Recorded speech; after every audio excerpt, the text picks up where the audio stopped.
Boa noite, meu nome é Leonardo Lopes e hoje vamos comentar o quinto filme da série de filmes do Resident Evil. Aqui no canal estamos comentando todos os filmes, um a um, você pode acessar aí pela playlist. E hoje vamos comentar o quinto filme da série, que é o Retribuição. Então esse filme ele é de 2012 e ele completa um arco, na verdade, que se inicia lá em 2002 com o Hóspede Maldito e fechando aqui o arco 2012 os 10 anos, que geralmente é um tempo em que se consegue perceber o quanto uma série de filmes, geralmente trilogias, suporta, né? E o que se percebe é que o Resident Evil, e aqui vamos falar da parte cinematográfica, né? Não tem muito a ver com a parte dos games, muito embora esse filme tenha uma especificidade, uma relação mais próxima com os games, mas o nosso foco aqui é o cinematográfico. E primeiro, colocar esse ponto. Ele completa um arco de 10 anos, em que a série vai se mantendo. Ainda tem um filme posteriormente, em 2016, mas o filme que vamos tratar hoje é o Retribuição. E aí, a princípio, o que se pode dizer do Retribuição é que a parte de roteiro talvez seja o pior filme de toda a franquia. O roteiro ele não é muito bom, não espere muita coisa. Você que está assistindo agora, que quer uma dica, se vale a pena assistir ou não, não espere muita coisa do roteiro.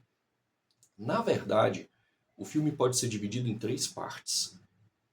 A primeira parte é justamente aquela parte que terminou no filme anterior, em que eles salvam as pessoas que estavam lá no navio Arcadia e em que aparece a Jill Valentine, agora controlada, trabalhando para Umbrella, e dá a entender que ali vai ter um conflito.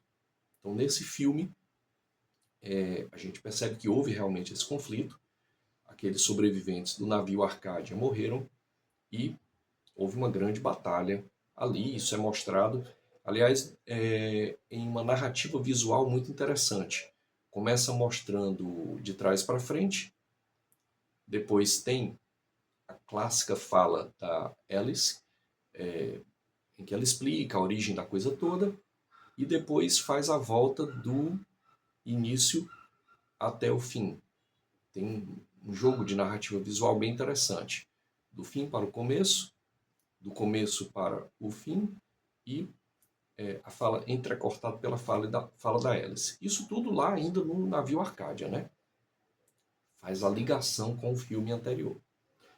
Depois o filme se desenrola e aí em termos de narrativa é muito maçante, entediante até, porque no sentido narrativo, de novos pontos, novas descobertas, novos pontos que tragam luz a uma dinâmica da história. Porque se desenvolve numa instalação da Umbrella ao molde das outras Hives colmeias, né? Tanto a original lá do Raccoon City, como também a que estava em Tóquio. Essa aqui também é aos mesmos moldes, só que agora na ex-União Soviética. E aí, vários personagens são trazidos de volta, como a Rainha da Morte, desculpa, Rainha Vermelha, inteligência artificial que estava presente lá no primeiro filme, O Hóspede Maldito. Ela volta aqui como inteligência que controla todo esse complexo militar da Umbrella. Bom, essa parte ela é puramente visual.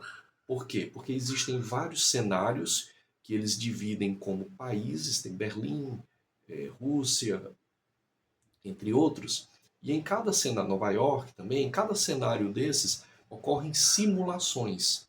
Então, o filme começa, por exemplo, com uma simulação que é, na verdade, um clone, um dos vários clones da Alice, onde ela é uma dona de casa. Então, a Umbrella faz ali essas várias simulações, justamente para testar, retestar tanto o vírus quanto o seu antídoto, o antivírus, né? Desde o primeiro filme se mostra isso. A Umbrella, apesar de tudo que ocorreu, ela não abre mão de manter o negócio, em alta, né? E aí, como eu disse, em termos narrativos, é bem entediante essa parte, porque é justamente somente o escapar. Lá do navio Arcadia, a Alice foi capturada e aqui ela vai escapar. Então, 92% do filme é justamente somente um filme de escape. Ela vai escapar. O que é interessante em termos não narrativos, mas em termos visuais, e também acrescentando algumas informações, é a parte justamente de ação, a narrativa de lutas. Isso está bem condizente com um bom filme de ação. É interessante, se você procura somente essa parte, vai gostar bastante. Muita luta, muita tiroteio, essa parte está ok. Outra coisa que eu acho interessante é que aprofunda a relação dos clones. A gente já sabia que a Umbrella era hábil em fazer clones, mas aqui, inclusive tem uma cena que é bem impactante, em que a Alice entra com a garotinha lá e tem uma sala, um salão com milhares de clones em termos de modelos básicos. Então, quem são esses modelos básicos?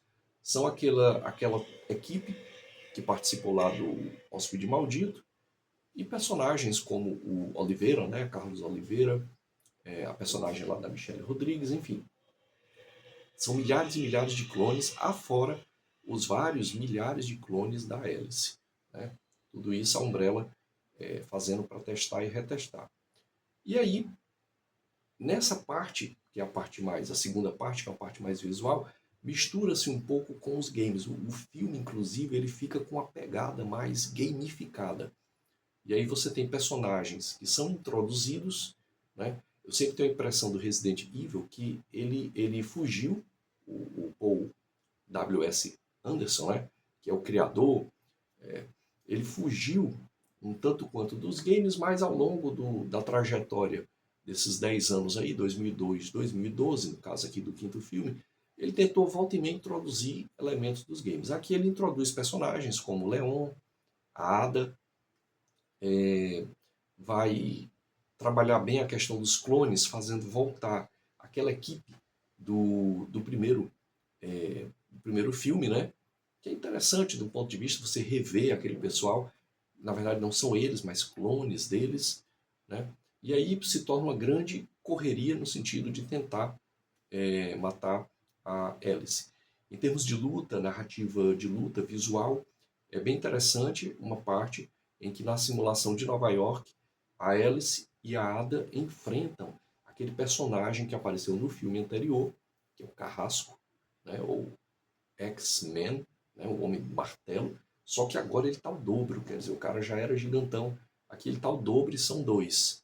A luta é rápida, é resolvida de forma rápida, mas do ponto de vista visual é bem interessante. Falar nisso, a personagem da Claire e o Chris, né, eles não retornam. Não se sabe bem o que foi que aconteceu com eles, mas eles simplesmente não dão as caras, né?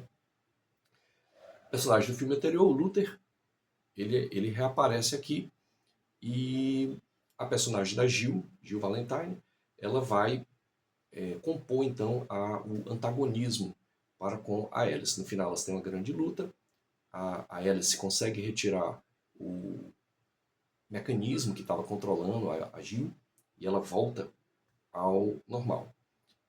E na última parte, ao longo de todo o filme, foi mostrado que o Wesker, que é o antagonista principal, ele se volta contra a Umbrella, que faz parte da narrativa lá dos games, e ele passa a ajudar a Alice, inclusive injetando de novo nela o vírus T para que ela volte a ter os poderes dela, porque, segundo ele, a raça humana está no seu limiar. Né? É mostrado no final, a cena bem impactante, lá nos Estados Unidos, Casa Branca, milhares e milhares de zumbis, inclusive com formas já alteradas, voando, etc. e tal, e eles juntam forças ali, o Wesker, quer dizer, parcerias inusitadas, né, com a Alice, a Ada e Leon, entre os outros, dando a entender que haveria então um sexto filme, que de fato ocorreu em 2016. É isso, o filme vale a pena do ponto de vista da ação, das lutas, da introdução de um mostrar mais essa relação com os clones, como é que funciona, eles em ação, mas do ponto de narrativa é um filme muito empobrecido. Ele serve somente para fazer a ligação do filme 4 com o filme 6. É isso, vamos ficando por aqui. Se você gostou desse material, eu peço aquele like e um compartilhamento. Muito obrigado.